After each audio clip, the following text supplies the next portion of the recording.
architects, some designers, some traffic engineers, some that are going to be air engineers. We have some that are Amazing. still waiting to grow up, and they're just gathering ideas what they want to be when they grow up.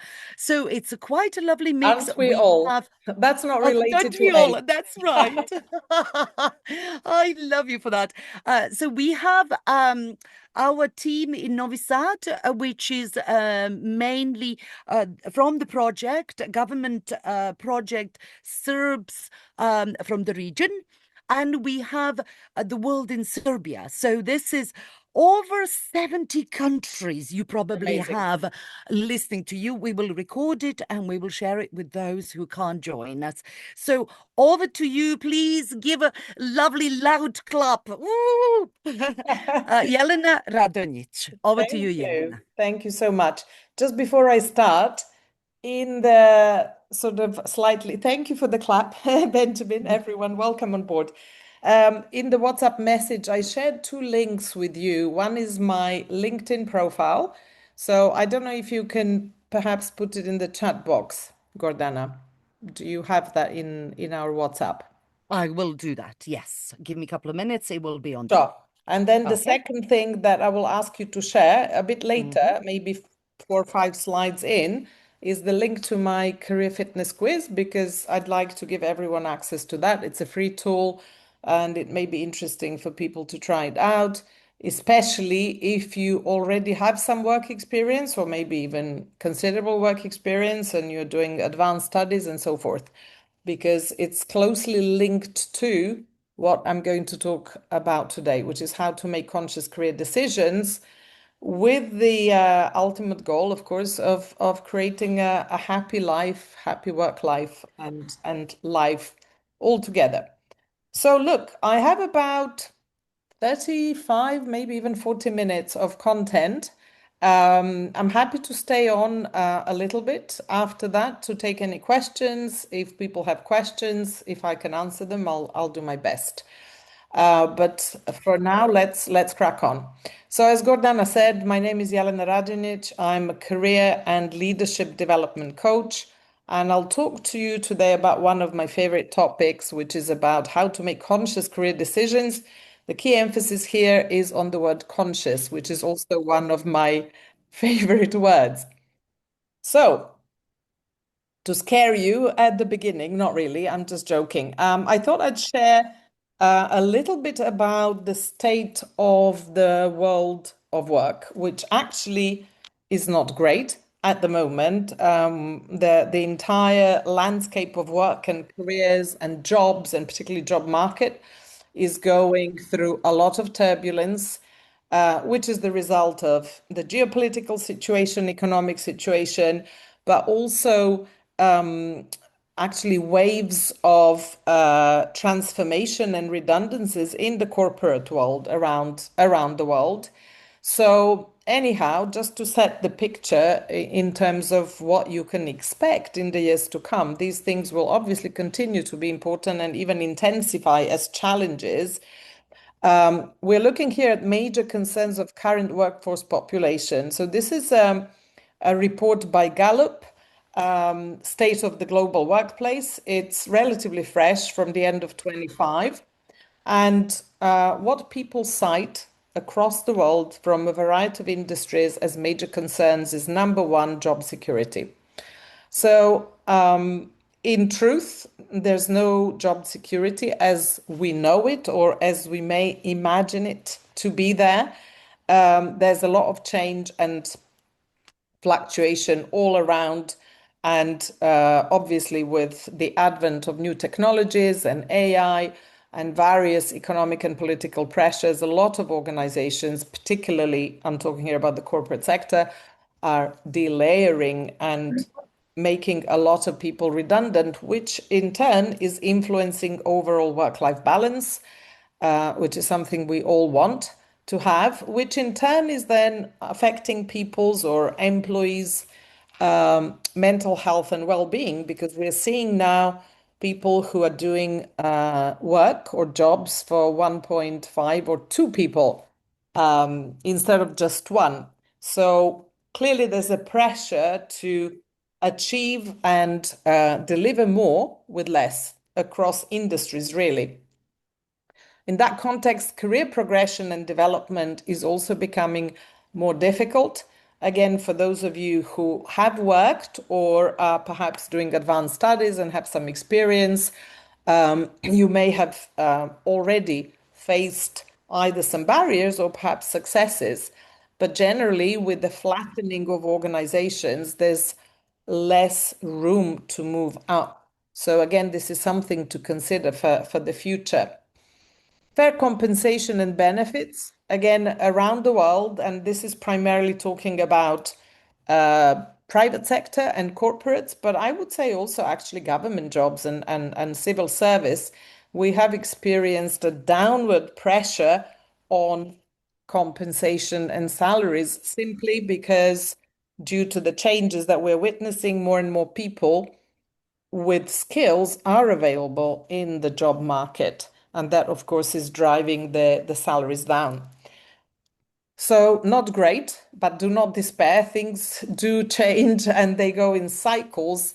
So, overall, up until recent events, the beginning of 2026 was definitely more promising than 2025 when it comes to availability of jobs and careers.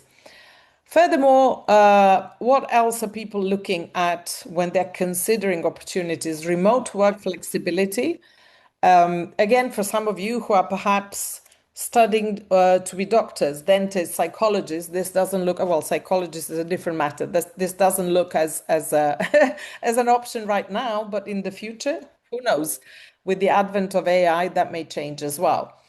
Diversity, equity, and inclusion, primarily a theme within big corporates where organizations have improved access to jobs and to career development to a wide variety of workforce from different segments or different origin. So that in all is good news, even though right now this doesn't seem to be the priority anymore of a lot of organizations. Leadership and management quality, again, very important. I'm sure for those of you who work or have worked, or even if you are thinking of your supervisor at university, who you deal with on a daily or weekly basis plays a huge role. So it's important to take that into consideration when you are making decisions in terms of where you're going to work and how you're going to assess who is leading that organization or at least that part of the organization where you will be working and how do you align with them. Purpose and fulfillment. This comes relatively low now after all these different concerns, but this is one of my favorite and most important, let's say, issues to consider because in my work with professionals over decades, I've seen people neglect this or forsake it, or basically go for careers or jobs driven by other factors such as compensation, career prospects, travel, whatever it is. But if this is not present or you're not aware of what makes you fulfilled, sooner or later you're going to start to feel it. So part of my presentation will touch upon this as well in a perhaps indirect way. Also, job automation and AI. I'm not going to go into this a lot. It may not be relevant to everyone. Having said that, the way things are moving, it's going to become more and more relevant to everyone. Meaning, be prepared to upskill and to learn about the latest technologies as you progress in your career or even as you go for your first job. Because surely it will be relevant and needed. And in a lot of organizations, those who do not upskill and keep abreast with latest technologies get left behind or actually lose work, lose their jobs. One thing that I'll ask Gordana to share in the chat box at some point is a link to my career fitness quiz. So I'm inviting you all to save the link and take the quiz later, if you will. It's a free I tool. have done it just now. Yes, Fantastic. done. Thank you. It's Okay. a free tool I have developed, and I think it will be particularly relevant to those who are working or have done some work, because the quiz measures, and you'll get a personalized report, measures the level of fulfillment based on your self-awareness that you get with your work or potential work, but also your preparedness for change. This change in your case may mean just landing your first role or your first job. Anyhow, more than actually this data is from just end of last year, so there's more people who have taken this quiz. I periodically take a look at some stats, and I see that more and more people are actually not happy going to work on Monday. By going to work, it can mean working from your living room, or maybe you take a car or a train or bicycle and you go somewhere to work. But this is coming obviously from a variety of factors, but most notably, if you stop being aligned with what's important to you. 40% say they don't mind going to work on a Monday morning, but that still doesn't mean that they're super happy. So it's something to bear in mind, and I'm sharing this to give you some kind of initial thoughts to ponder as we move along. Now, this actually changes from year to year, and the number of people or percentage of people who say it will take longer is growing.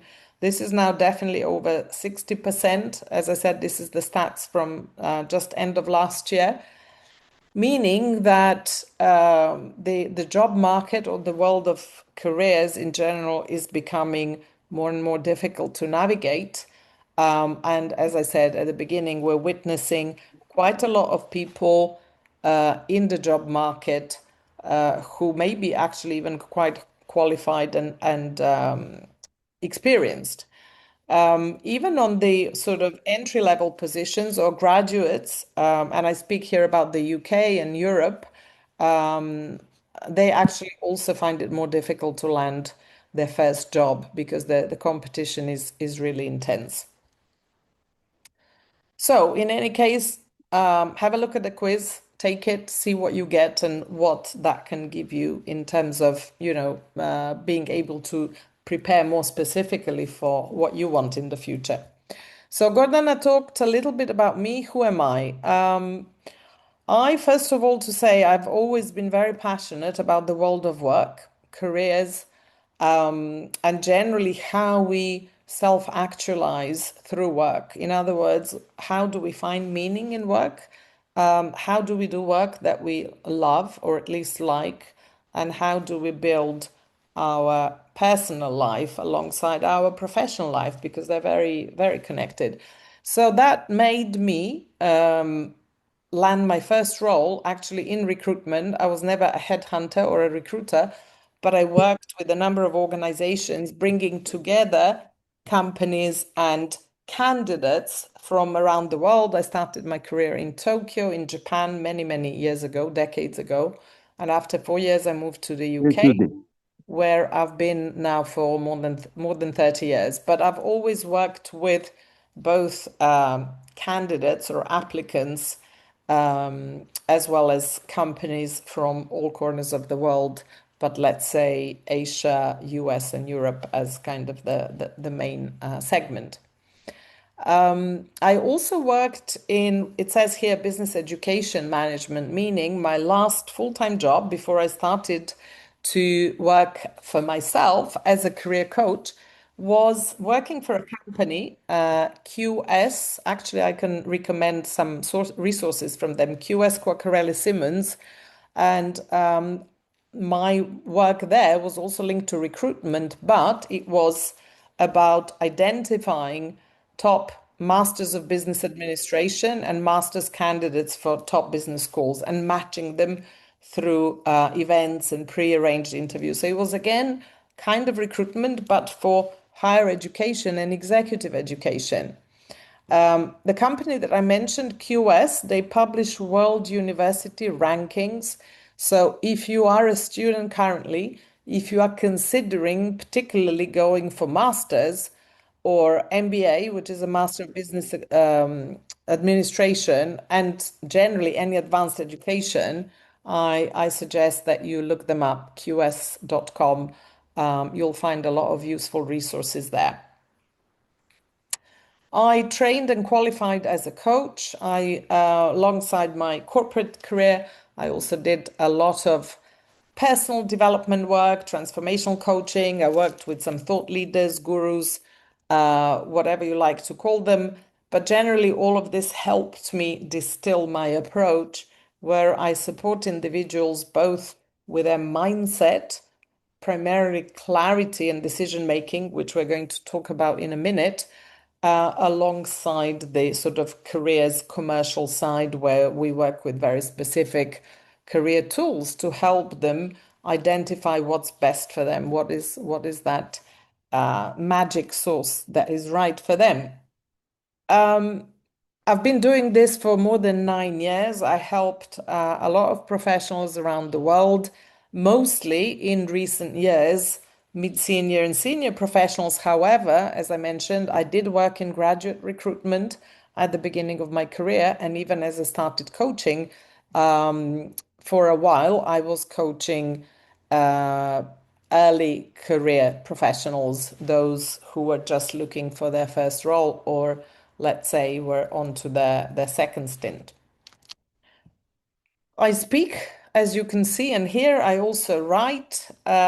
These are some of the companies where my clients have landed roles. But most importantly, let's go into what we are going to cover today. So, I'm going to talk about clarity as the first foundational step for making any conscious career decision or any good decision, and then particularly in the career context. By research, I mean developing knowledge and understanding of what is happening in your industry, in your field, in the market where you will be looking for work. Then I'll give you a few pointers in terms of how to actually create a plan that works for you. And then I'll share some final thoughts in the closing. So, Gordana probably knows this slide because I often use it in my webinars, but I just love this quote by Carl Jung, who says, "Who looks outside dreams, who looks inside awakens."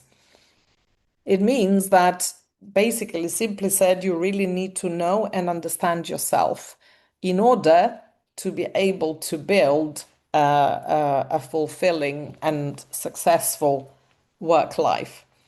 So, how do we actually look inside? What is it that we need to understand?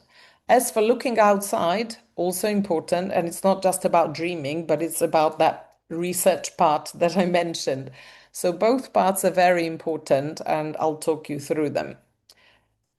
Just to share a bit more inspiration, obviously I'm not the newest or the only person talking about the importance of knowing yourself. We've had philosophers, thought leaders from many years ago, thousands of years ago, saying the same thing, which is that knowing yourself is true wisdom, which basically boils down to developing self-awareness of who you are, what's important to you, and then what knowledge, skills, strengths, values you may have so that you can bring them all together into your work life.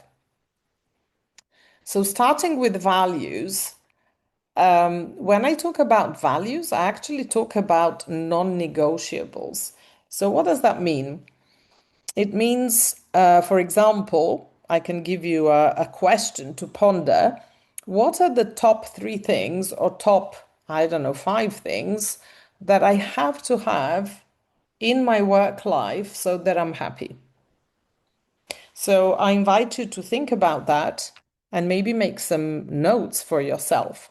Maybe you haven't thought about this at all so far, even if you do have some work experience, or if you don't, or maybe you have thought about it. These values can be equally reflecting on what's important to you in your personal life, and generally that's what we tend to extrapolate into our professional life. So, where do they come from? how do we form a value system? Obviously, from the moment we're born, we communicate and interact with the world around us, primarily, obviously, with parents or carers, um, teachers, our friends and peers. These days, probably celebrities and politicians, perhaps, religious leaders, depending on what's important to us, who do we associate with, we will be starting to pick up on their value system. And that's how we form our own value system. In the years of sort of taking in as a sponge, over time we also start to distill and maybe discard some of these values or the priorities that we get from others, and we start to create our own based on our experiences. So, what is important is to, over time, develop self-awareness around what is really truly important to you. Not to your mother, not to your father, not to your boyfriend or girlfriend, not to your teacher, but actually to you.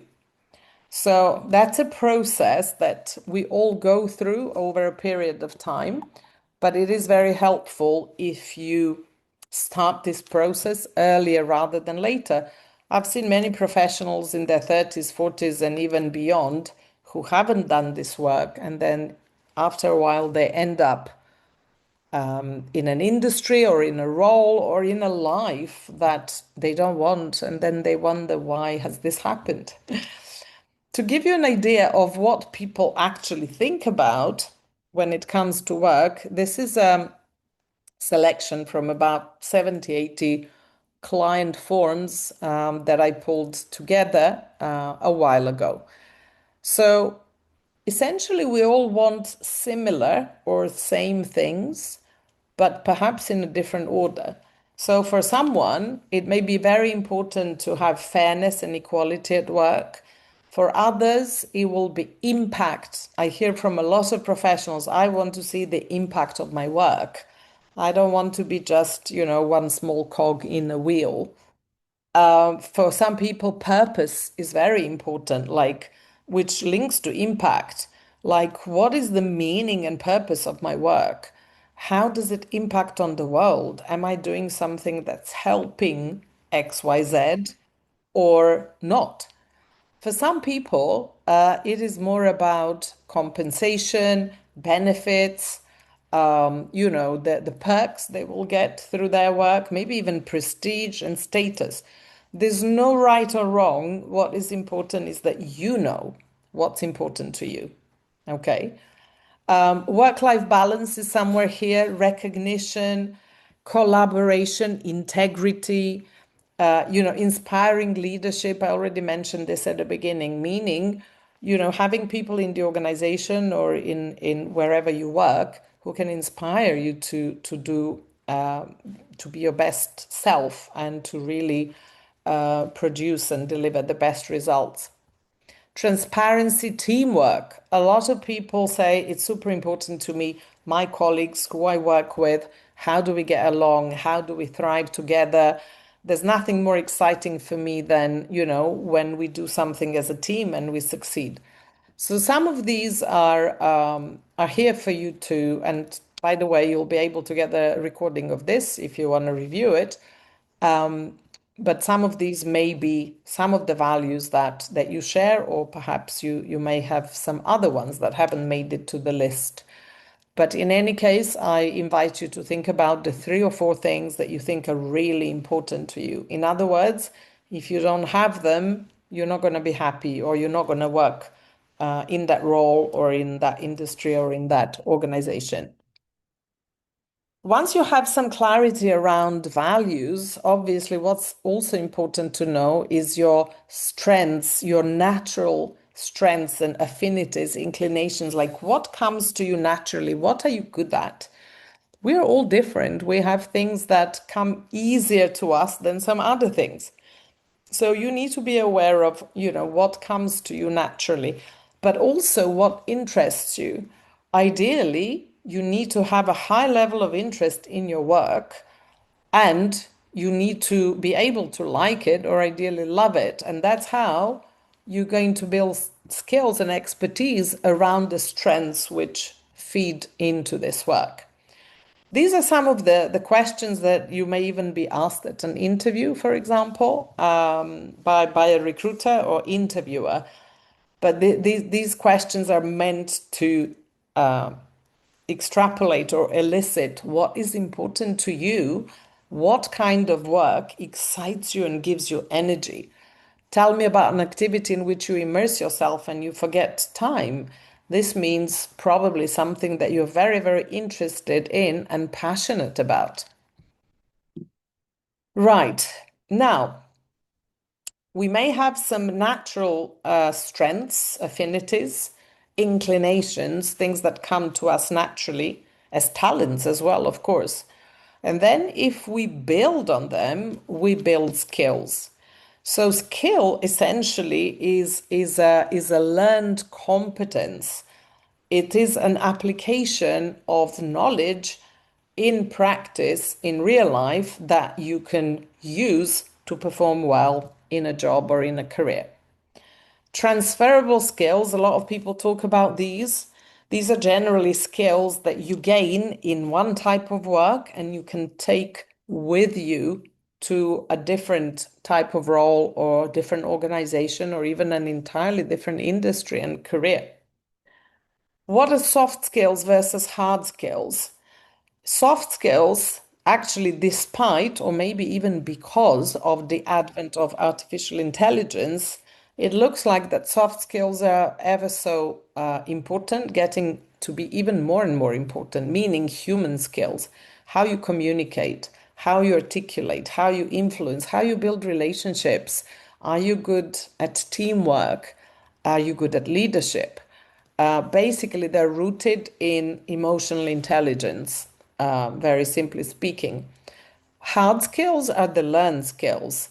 This is very specific, technical, practical knowledge that you are probably right now gaining through your studies, but also through work, learning on the job, specialized courses, and so forth. A question that you can ask yourself from time to time if you want to actually build a meaningful career is, where can I challenge myself to grow? In other words, what are some of the areas that I haven't tackled that can give me additional skills so that I can be in a good position when it comes to future-proofing my career? Meaning, what I have to offer is going to be in demand because that part is rapidly changing. Now, what is this on this slide? Ikigai is a Japanese word which means a sense of meaning or purpose, the reason why you get up in the morning and do your work. Over the years, it's been used in many different ways, and eventually it was kind of used to describe a coaching model, which may be useful to you as well. Again, looking at how can you create a fulfilling career.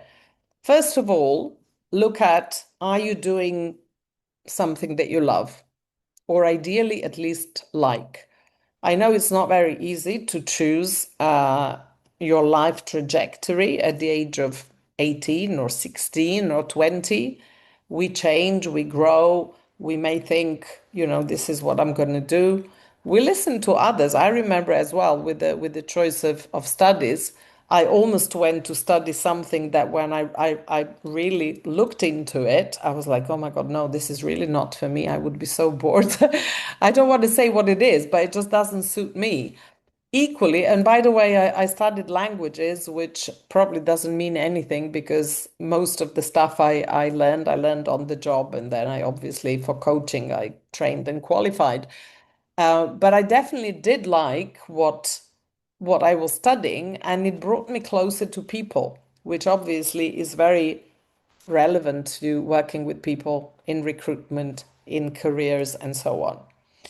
So make sure, as much as you can, that throughout your life you really do what you like or love. And if you don't, or if you like go completely to the other end, then make sure you allow yourself time and space to reposition yourself. Are you good at it? Obviously, if you like something and you're passionate about it, it means you already have a good foundation. So if you educate yourself, if you study, if you build skills and knowledge, you're going to be good at it. In which case, most likely you can be paid for it. If you can't be paid for it, it's probably a hobby. So be careful with that. Having said that, in today's world, there are many successful entrepreneurs who turned hobbies into amazing businesses. So, I can't say anything against that. But looking at the sort of more traditional, conventional careers, you want to make sure that you can be paid for your work, that you love, you're good at. And then the last quadrant here is about, does the world need it? Now, in other words, is there a market demand for this? And this is rapidly changing because of the advent of technology and so forth. So bear that in mind. Right, so this was the first part. I hope you're still all awake. And if you have any comments or questions and so forth, and there'll be some time for questions, please keep them till the end. If there's a burning question, put it in the chat, and then Gordana can alert me to that. Now, once you have got to know yourself as much as possible, even though it does take a lifetime to do that, to be honest, then you start to look outside. Remember, inside, outside. What is out there? And is there alignment between who I am, what I want, and what I can offer, and this industry, this role, this vocation, this profession, and so on?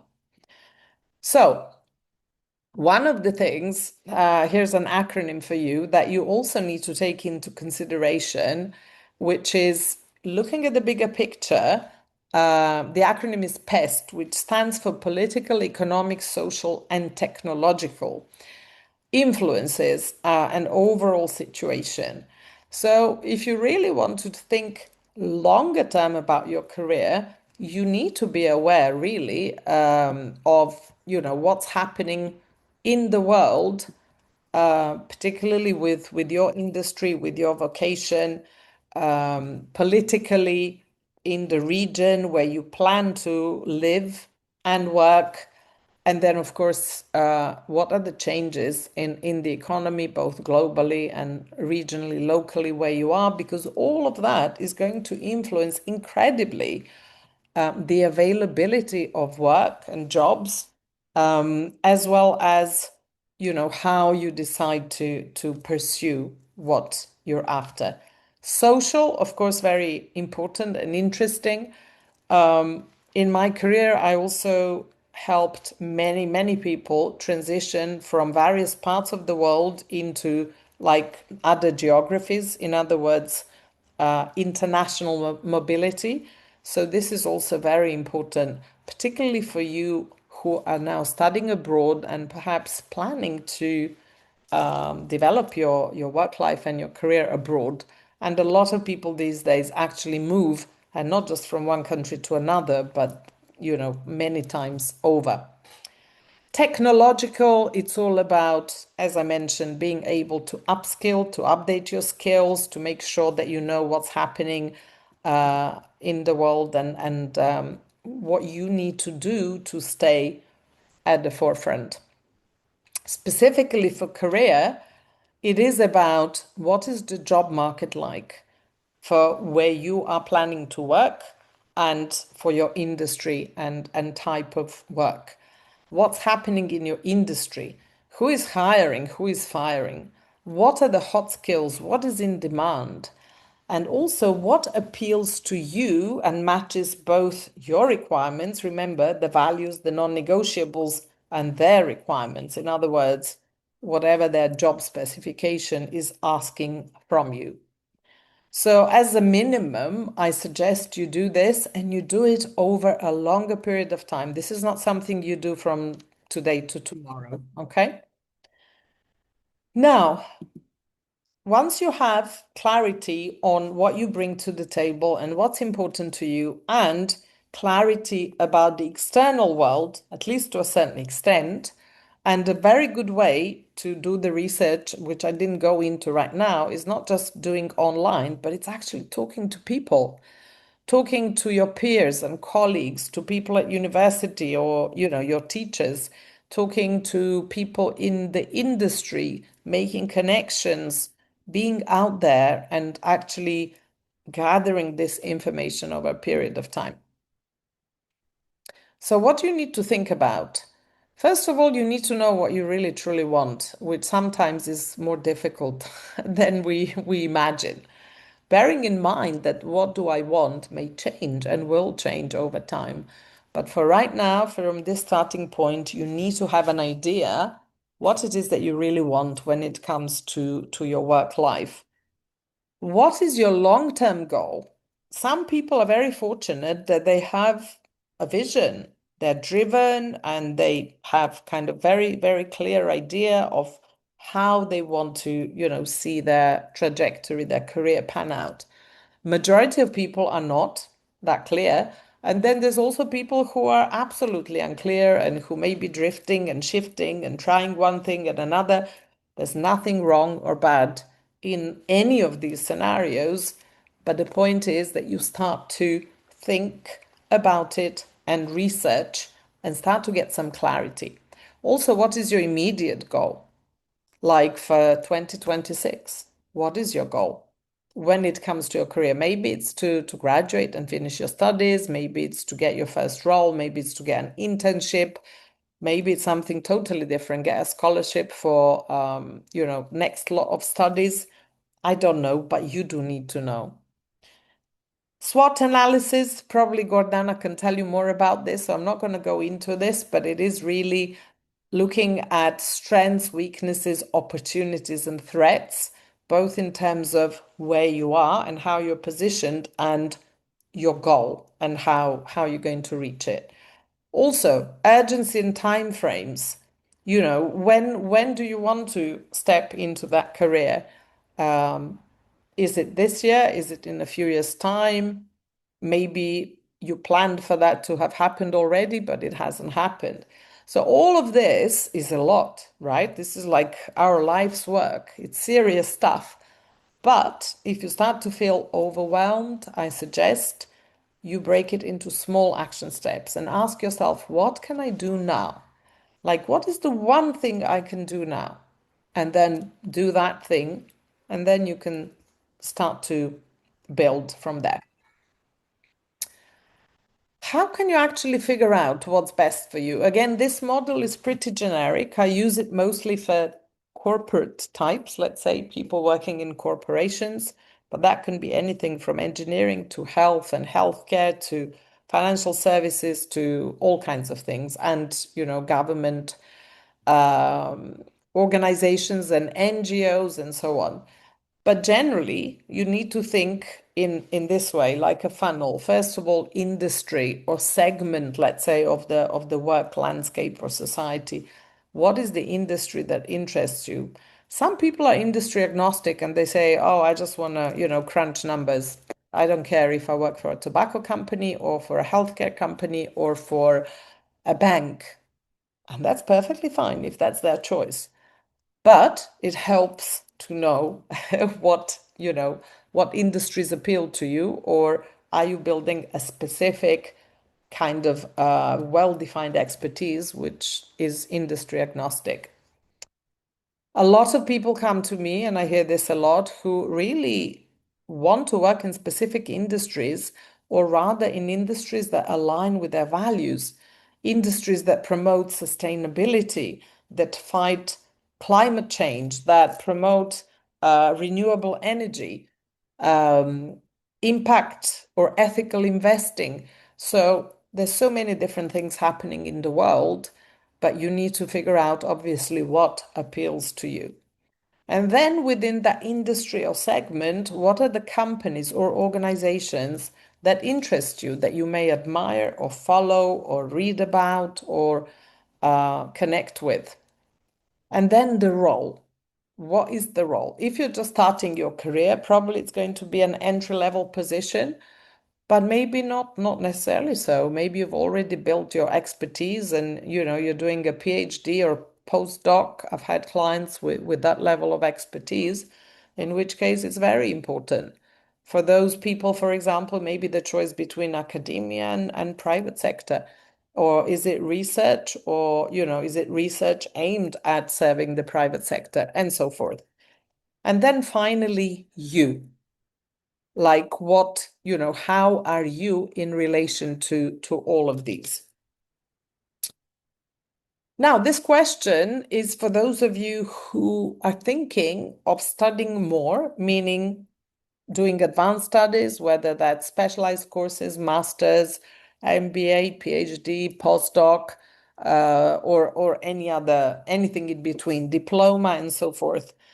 I mentioned I did work in advanced and higher education management. And whenever I talk to prospective students, who, mind you, could have been, 25 or 22, but could have been 40 if they were considering executive MBA, I always advise, I first of all ask, why do you want to do this? You really need to be clear, how is that going to contribute to your further career development? Do you really need it? Because generally, studying costs time, money, effort, all kinds of things, right? So you are investing a lot of yourself. So make sure that you like it, you love it, you thrive in it, and you know how you're going to use it afterwards. So in that sense, you need to really see whatever you're choosing next. Is it necessary? Is that going to help you get to where you want? So in that case, start at the end from the goal and work back and see, okay, if I take this degree or if I further specialize more narrowly in this field, is it going to help me become XYZ in 3 years, live such and such life in such and such place, and so forth, and be happy according to my values? This question, are you a lifelong learner or lifelong chaser, indicates mindset work. Gordana knows I talk a lot about mindset and limiting beliefs and saboteurs. I'm not going to cover this now, but it is something worth looking into. In other words, is your desire authentic to study more and build your skills and knowledge even further? Or is it coming from the sense of like, oh, this is not enough. I need to chase the next thing and the next thing. So mindset, very important. And in that sense, remember, oops, there it is. Nothing changes in your life until you change, meaning you need to be able to embrace change, to challenge yourself, whether that's through further study or through putting yourself out there, building connections that you may need, and so forth, in order to actually reach your goal. So to recap, this is my methodology I refined over years and taken many people through it. We start with researching yourself. Remember that self-awareness, looking inside, unwrapping your gifts, understanding your values, your needs, your skills, your passions, your interests, and so forth. Then researching what is out there that matches what you've got. Then it's about creating a plan. How am I going to do this? Over what period of time? What do I need? And finally, execution, which I'm not going to talk about today because there's a lot there, which goes into personal branding, applications, interviews, networking, and many various different things that ideally you need to do if you want to land the role that you're after. So I hope I've given you some information and inspiration, but you need to take action in order to achieve the transformation or to see things change in the way you want them to change. So for final thoughts, what you need to look at is, in terms of this understanding what comes to you naturally, look at your creativity, analytical thinking, problem solving. Are you more of a words person or numbers person? How do you learn? Are you an introvert or an extrovert? Are you more of a people person or are you more task focused? I know Gordana has done or will be doing some work with you on this in terms of, taking some tests to see what type of personality you have and what therefore is more suitable for you. Having said that, it's entirely possible to be both words and numbers person. And between introvert and extrovert, actually, research tells us that we have ambiverts. So they're people who are both introverted and extroverted, depending on the situation. So don't think that everything is black or white. You may as well have, both sides. As mentioned before, in general, soft skills are always much in demand on top of hard skills or your knowledge and expertise. But with the advent of new technologies and AI, it appears that recruiters, hiring managers, your future boss are looking even more into human skills. In other words, are you creative? How do you influence? How do you articulate? Are you a collaborative type? Can you work really well with the team? Are you adaptable or are you rigid? How do you manage your time? So these are some of the basic things you need to look at.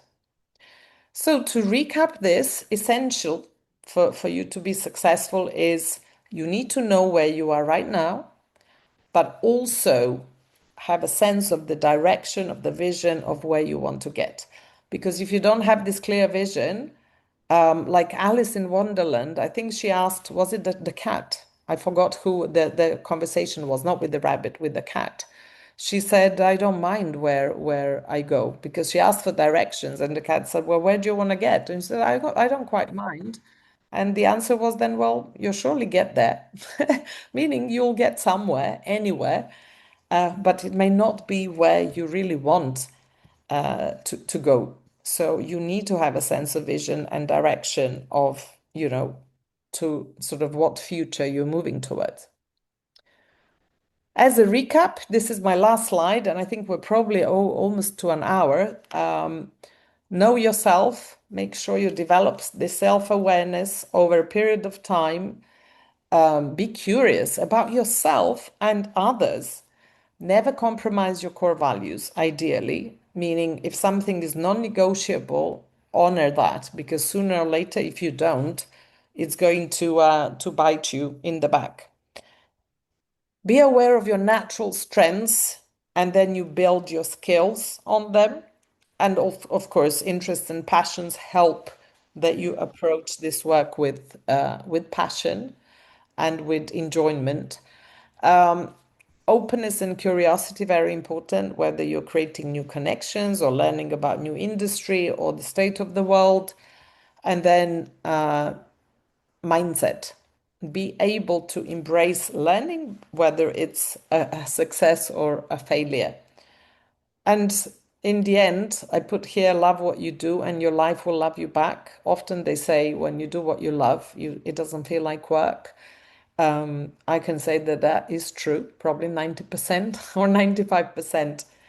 And finally, help others. Find inspiration and fulfillment in supporting other people because that will create a good energy flow and you will receive help from others too.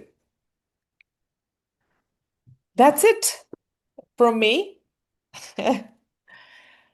Gordana, any thoughts from you? Oh, wonderful, wonderful. I loved, your idea of ikigai. I am just starting to study. There are kind of like Yes, 7 different Japanese ways, and ikigai is the one. I always thought about it as like a French raison d'être. exactly. It is to a Is that certain what it extent. means? Yes. Yes, to a certain extent, yes, but it has also other implications. I would say more philosophical and more related specifically to work. If you or anyone is interested, there's a book called Ikigai, which was written by two Spanish researchers who spent time in Japan, particularly in Okinawa, researching why people live long, healthy, happy lives working until basically as long as they're alive, even though that work may be, in the community or in their garden. But they really studied how important for our well-being and longevity is to derive pleasure from our work. So the book is called Ikigai, I believe, but I'll happily share some notes with you later and you can share with your group. There's Wonderful. also there's Yeah, I'd also a like that. documentary on blue zones where these concepts are explored in the pockets of the world where people live long, healthy lives, and how do they engage with their community, with their purpose of life, with their work, and so forth. So I'll share some links with you later. Mhm. So it's kind of like a Pablo Picasso. I remember reading about him, and he said that he aged slower because his soul left his body when he was creating. So when you enjoy Amazing. what you do, Yeah. you know you can feel it. Wonderful. Well, let's open it up. Are you okay if we ask you, Yes. I I don't can know stay if for a few minutes for sure. yes. Okay. Anybody, if you have questions, just unmute yourselves and oh, somebody has Mhm. written it. Do you want me to read it? I'll read it. Is that okay? Yeah, Oh, please do. you can. I'm I also opening wanted the to chat. first thank you for this great webinar. I find it very helpful and educational, applicable to my career. And thank you, Ms. Gordana, for arranging for this meeting with Jelena. You're welcome, my dear. My question Mm. is on having the ability to sell oneself in interviews. Mm-hmm. Oh, go deep. What would you recommend in that case? Even if you're qualified and prepared and fit to the job Mm. specification, somehow you lose the job to the person who sells themselves better to the True. interviewer. Oh, that's deep, Jelena. It Oh, is, it is, it is true, and I see it at every level. It's Ellie or Eli, I'm not sure, but Ellie. yeah, Oh, yes. I see this happen a lot. Um, there's no sort of silver bullet answer to this.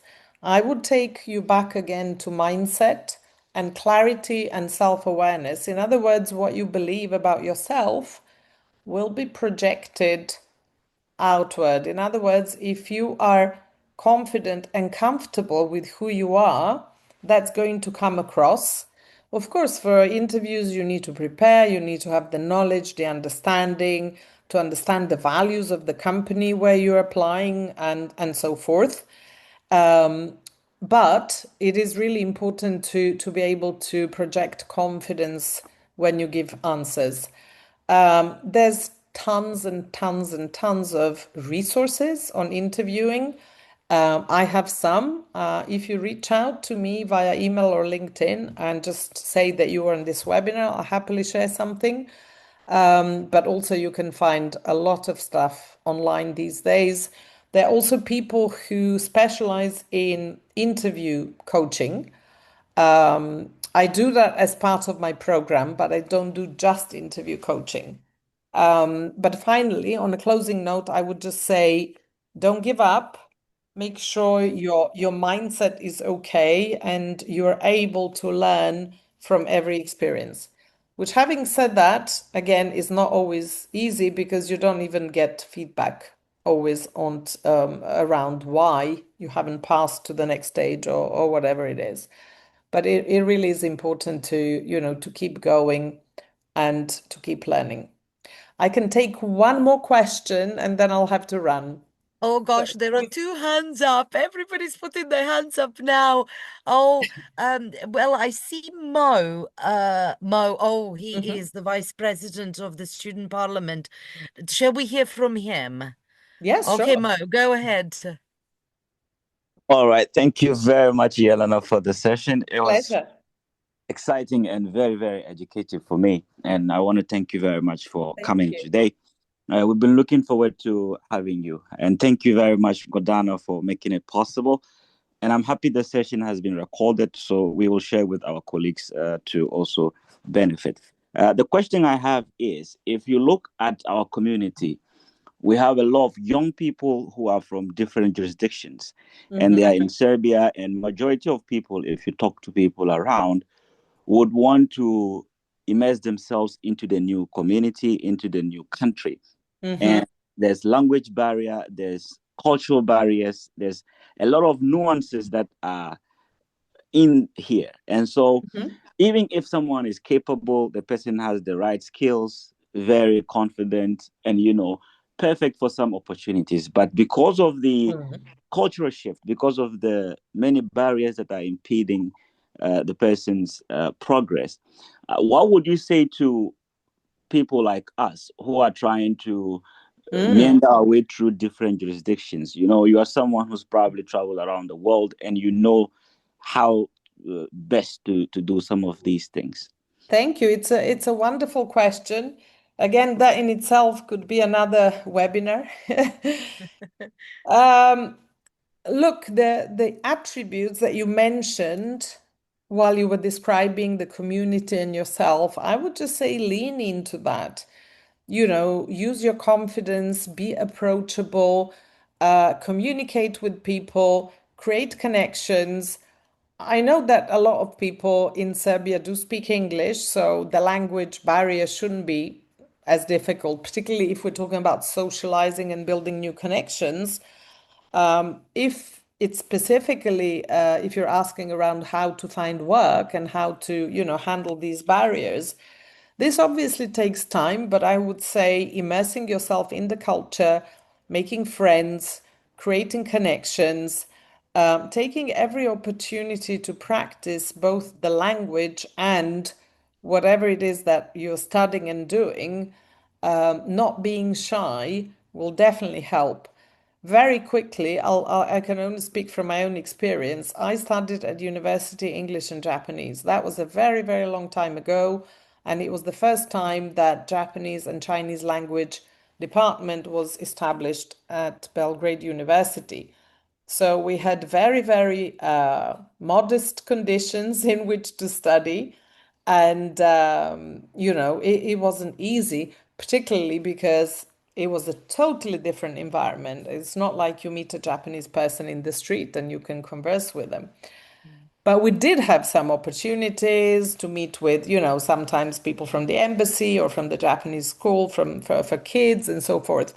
But funnily enough, I would run away. I was thinking, oh my God, how can I speak? I'm only learning grammar, or I'm writing these characters, killing myself studying 10 hours a day or 5 hours or whatever. I can't speak. But actually, no one expects you to be perfect. And when I started to let go and engage, people appreciate immensely if they see that you are, trying to learn their language and their culture. So yeah, that is the first thing. And then secondly, what happened was because I was really committed to learning and perfecting my knowledge, even though I didn't have much chance to practice. I was fortunate enough that the work opportunity, job offer came through the introduction of my university professor. So she put me in touch with a group of Japanese business people who were touring Europe at the time, looking for Europeans who spoke Japanese and Japanese nationals studying in Europe. And she asked me to go and meet with them and, take them around the town and speak with them. And I said, no, I'm so busy. I'm studying now for my English finals. Can my friend go? And she said, no, you need to go. I want you to go. And I was like, oh, okay. And so I went, and you know what? Oh my God, it was well worth it because, we built a conversation, a relationship. They kind of interviewed me without me knowing because they actually gave me the newspaper to read in Japanese, which I could do, but I couldn't freely converse. But they could see that I had this, the foundation.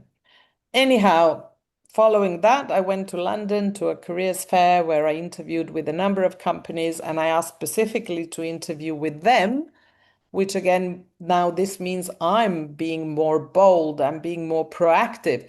So don't be shy, don't avoid occasions, opportunities, and create them for yourself. So eventually, I got 5 months later, I got offered a job in Tokyo, and I flew to the other part of the world where I continued to immerse myself in the new culture, attend business conversation classes. And despite having studied the language, the culture, history, literature, and so forth for 5 years, it was still a big cultural shock. So I can understand all of you guys, it's not easy, but it's thrilling. That's what gives us this special sort of flavor and spice in life. Well said, Jelena. That's That it is from me. amazing. That Thank is you. amazing. Thank you Thank you, so much. everyone. Thank you for coming. Thank you, Gordana, for inviting me. It's been such a pleasure, and I'm very touched with the reception from everyone. We can definitely, yeah, I'll share some resources with Gordana, and any of you who want have a specific question, reach out to me on LinkedIn or email. I'll do my best to help. And the recording So will also be shared. wonderful. And can we also have the PowerPoint slides? Because there are a couple of Yes, slides there that are amazing. Because I'll is do it that. okay to share Yeah. your heart slide? You know, the values is Yeah, amazing. yeah. I'll Yes. share the whole presentation. I normally don't do, but for you guys, I will do it. Love you. Thank you Take so care. much. Love you, Pleasure. everybody. See you Thank you. soon. Thank you Bye. so much. All the Thank best. you. All the best to all of you. Bye bye. Thank you.